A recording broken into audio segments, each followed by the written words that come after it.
બોરસદની બે બહેનોનું વિદેશથી સફળ રેસ્ક્યુ કરવામાં આવ્યું। લાઓસથી હ્યુમન ટ્રાફિકિંગમાંથી બંને બહેનોને મુક્ત કરાવાઈ। ભારત સરકારના પ્રયાસથી આ દીકરીઓ પરત ફરી। ઓપરેશન મહીસાગર 2.0 હેઠળ મોટી સફળતા મળી। સાંસદ મિતેશભાઈ પટેલે પરિવારની મુલાકાત લીધી। ભારતીય દૂતાવાસ અને એજન્સીઓએ સફળ સંકલન કરીને આ બંને બહેનોને સુરક્ષિત વતન વાપસ લાવી।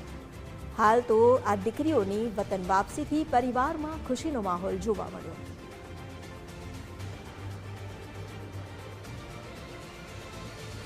અને એમને આપણા ભારત દેશની સરકારે પાછા લાવવામાં જે મદદ કરી છે, આજે બંને દીકરીઓ સેફ કાવીઠા મુકામે પહોંચી ગઈ છે।